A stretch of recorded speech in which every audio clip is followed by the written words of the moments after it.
ആദ്യമായിട്ട് അഭിനന്ദ യോഹൻ മെത്രോപ്പൊലിത്ത തിരുമേനിയുടെ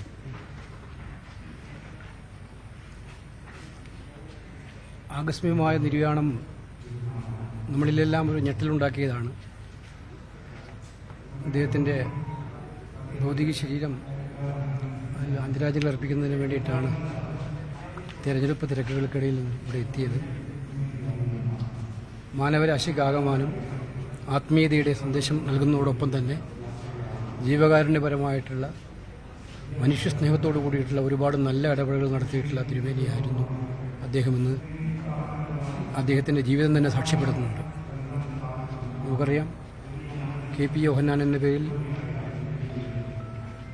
പ്രഭാഷണ രംഗത്ത് തുടക്കം കുറിച്ച് വിശുദ്ധ പ്രഭാഷണങ്ങളിലൂടെ ലക്ഷക്കണക്കിന് ആളുകളുടെ മനം കവർന്ന് അവരുടെ വിശ്വാസം ആർജിച്ചുകൊണ്ട് മുന്നോട്ട് പോയ അദ്ദേഹം നമ്മളെ വിട്ടുപിരിഞ്ഞു പോകുമ്പോൾ നമ്മുടെ ലോകത്തിലെമ്പാടും ലക്ഷക്കണക്കിന് ശിഷ്യഗണങ്ങളെയും ആരാധകരെയും സൃഷ്ടിച്ചുകൊണ്ടാണ് പോയത്. കാരണം അദ്ദേഹത്തിൻ്റെ ഇടപെടലുകൾ അതുമാത്രം മഹത്തരമായിരുന്നു. ആതുര ശുശ്രൂഷ രംഗത്ത് ബിലീവേഴ്സ് മെഡിക്കൽ കോളേജ് പോലുള്ള പ്രസ്ഥാനങ്ങൾ, അതുപോലെ തന്നെ നമ്മുടെ വിദ്യാഭ്യാസ മേഖലയിലെ നല്ല നല്ല മേന്മയുള്ള സ്ഥാപനങ്ങൾ ഒക്കെ തന്നെ അദ്ദേഹത്തിൻ്റെ കയ്യൊപ്പുകളിലൂടെ വന്നതാണെന്ന് നമുക്ക് എല്ലാവർക്കും അറിയാം. അദ്ദേഹത്തിൻ്റെ നിര്യാണം നമുക്ക് സമൂഹത്തിനാകമാനം വലിയ നഷ്ടമാണ്. ബിലീവേഴ്സ് ചർച്ചിനും ഈസ്റ്റേൺ ചർച്ചിനും അതുപോലുള്ള അവരുടെ ബന്ധപ്പെട്ടവർക്കും ഉള്ള നഷ്ടം പോലെ തന്നെ സമൂഹത്തിനാകമാനമുള്ള നഷ്ടമാണ്. അദ്ദേഹത്തിൻ്റെ മരണത്തിൽ അഗാധമായ ദുഃഖം രേഖപ്പെടുത്തുകയാണ്. ഇപ്പോൾ ലോക്സഭാ തെരഞ്ഞെടുപ്പിൻ്റെ ഓരോ ഘട്ടങ്ങൾ ഇങ്ങനെ പുരോഗമിക്കുകയാണ്. എന്താണ് ഇപ്പോൾ ഇന്ത്യ മുന്നണിയുടെ ഒരു പ്രതീക്ഷ എന്താണ് ഈ ഘട്ടത്തിൽ? ലൈബ്രറിയിൽ നിന്ന് വിധിയെഴുതുക. തീർച്ചയായിട്ടും ലോക്സഭാ തെരഞ്ഞെടുപ്പിൻ്റെ ആദ്യഘട്ടം മുതൽ ഇങ്ങോട്ട് വന്നു 4 ഘട്ട തെരഞ്ഞെടുപ്പുകൾ പൂർത്തിയാക്കി ഇന്ന് 5ാമത്തെ ഘട്ടത്തിലേക്കാണ് കടക്കുന്നത്.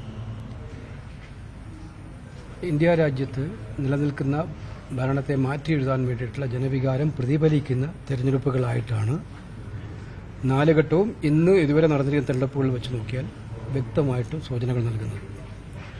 അതുകൊണ്ട് ഭരിക്കാനുള്ള ഭൂരിപക്ഷം ഇന്ത്യ മുന്നണിക്ക് കിട്ടും എന്ന് ഞങ്ങൾ ഉറച്ചു വിശ്വസിക്കുന്നുണ്ട്. അതിൻ്റെ ഒരു പ്രതിഫലനമാണ് ഒരു പ്രധാനമന്ത്രിയും ഒരിക്കലും താഴാത്ത വണ്ണമുള്ള താഴ്ന്ന നിലയിലുള്ള പ്രഭാഷണങ്ങളുമായിട്ടും പ്രസംഗങ്ങളുമായിട്ടും നമ്മുടെ പ്രധാനമന്ത്രി മുന്നോട്ട് പോകും. ദക്ഷിണേന്ത്യയിൽ നേരത്തെ BJP വലിയ പ്രതീക്ഷ വെച്ചിരിക്കുന്ന രീതിയിലാണ് പ്രധാനമന്ത്രി തന്നെ നേരിട്ട് കേരളത്തിൽ വന്നിരുന്നു. തമിഴ്നാട്ടിൽ പോയിരുന്നു പല തവണയായിട്ട്. BJPയുടെ ഒരു പ്ലാനിംഗ് പ്രാവശ്യം അതെങ്ങനെയാണ് കോൺഗ്രസിനൊപ്പം തന്നെ ഇന്ത്യ മുന്നണിയും കാണുന്നത്? ദക്ഷിണേന്ത്യയിലൊന്നും അവരുടെ ഒരു പ്ലാനും നടക്കാൻ പോകുന്നില്ല. ഇന്ത്യ മുന്നണിക്ക് അനുകൂലമായിട്ടുള്ള തരംഗമാണ് ഉണ്ടാക്കിയിരിക്കുന്നത്. അത് കേരളം, തമിഴ്നാട്, കർണാടകം, തെലങ്കാന, ആന്ധ്രയിൽ കോൺഗ്രസ് അല്ല മറ്റു കക്ഷികൾ. പക്ഷേ എന്നാലും BJP എവിടെയും ഒന്നും നടക്കില്ല. കെജ്രിവാൾ ജാമ്യം കിട്ടി പുറത്തു വന്നാലും കുറ്റവാളി തന്നെയാണ് എന്നുള്ള പ്രതികരണമാണ് മോദിയുടെ ഭാഗത്തു നിന്ന് പോലും വരുന്നത്. കുറ്റവാളിയെ തീരുമാനിക്കുന്നത് മോഡിയല്ലല്ലോ. ഇന്ന് വന്നുകൊണ്ടിരിക്കുന്ന സാഹചര്യം കുറ്റവാളിയെ അവർ തീരുമാനിക്കുകയാണ്.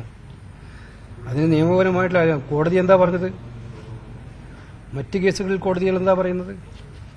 അപ്പോൾ ഒരാൾ ശിക്ഷ വിധിച്ച് കുറ്റവാളിയാകുന്ന എപ്പോഴാണ് നീതിന്യായ കോടതിയുടെ പുറംപടി? ഇവിടെ ഒരു പ്രധാനപ്പെട്ട പ്രസക്തമായ ചോദ്യം, ഇതെല്ലാം ഇന്ത്യ മുന്നണി നേതാക്കന്മാർക്ക് മാത്രം ബാധകമായിട്ടുള്ള കാര്യമാണ്. BJPക്കാർ എന്ത് കുറ്റകൃത്യം നടത്തിയാലും ഏത് ഹീനാശ്രമം നടത്തിയാലും അവർക്കെതിരെ ഒരു കേസുമില്ല. അവർക്കെല്ലാം വെള്ളപൂശ. ഇനി ഇന്ത്യ മുന്നണിയിൽപ്പെട്ട ആരെങ്കിലും മുൻപ് കുറ്റകൃത്യം ചെയ്തിട്ടുണ്ടെങ്കിൽ അവർ BJP ചേർന്നാൽ അപ്പോൾ തന്നെ വാഷിംഗ് മെഷീൻ പ്രവർത്തിക്കും, ക്ലീൻ. ഇതെല്ലാം നടന്നുകൊണ്ടിരിക്കുന്നത്. ഇതൊക്കെ ജനങ്ങൾ ഈ തെരഞ്ഞെടുപ്പിൽ വിധിയെഴുതും എന്നാണ് ഞങ്ങൾ പ്രതീക്ഷിക്കുന്നത്. പ്രധാനമന്ത്രി ഇത്തരം മോശം പരാമർശം നടത്തുന്നു. ഈ വിഷയത്തിലെ കേന്ദ്ര ഇലക്ഷൻ കമ്മീഷന്റെ ഒരു ഇടപെടൽ എങ്ങനെയാണ്?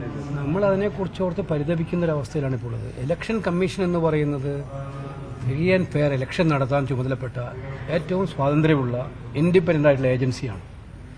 പക്ഷേ ഇന്ന് ഈ നാട്ടിൽ ഫ്രീ ആൻഡ് ഫെയർ ഇലക്ഷൻ ഉണ്ടോ? പ്രധാനമന്ത്രിയുടെ രാജസ്ഥാൻ പ്രസംഗം, ആ പ്രസംഗത്തിനെതിരായിട്ട് 100 കണക്കിന് പരാതികളാണ് ഇലക്ഷൻ കമ്മീഷൻ മുമ്പാകെ കിട്ടിയിരിക്കുന്നത്. അദ്ദേഹം പുതിയ കീഴ്വഴക്കം സൃഷ്ടിച്ചുകൊണ്ട് പാർട്ടി പ്രസിഡന്റിന് നോട്ടീസ് അയച്ചു കൊടുത്തു.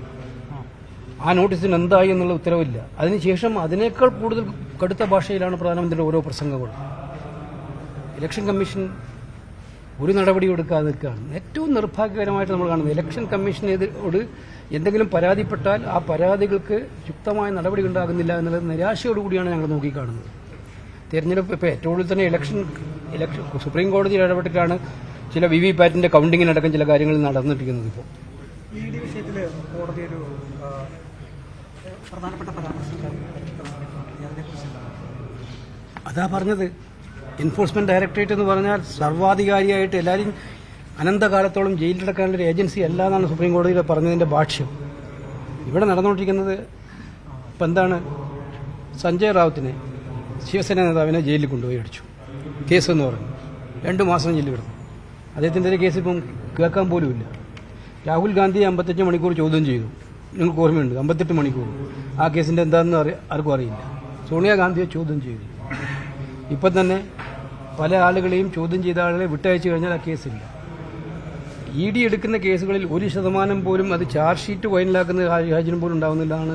ഇത് പൊളിറ്റിക്കൽ വെൻഡേറ്റയ്ക്ക് വേണ്ടി ഉപയോഗിക്കുന്ന ടൂളായി ഇത്രയും വിശ്വാസമുള്ള ഒരു ഏജൻസി ഇവർ മാറ്റിക്കഴിഞ്ഞു.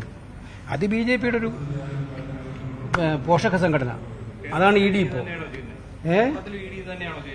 കേരളത്തിൽ കാര്യങ്ങളുടെ ഒരു മുന്നോട്ടുള്ള പോക്ക് കാണുമ്പോൾ അത് തന്നെയാണ്. വരട്ടെ, എന്താണ് ഇതിന്റെ ഫൈനൽ റിസൾട്ട് വരട്ടെ. ഓക്കെ.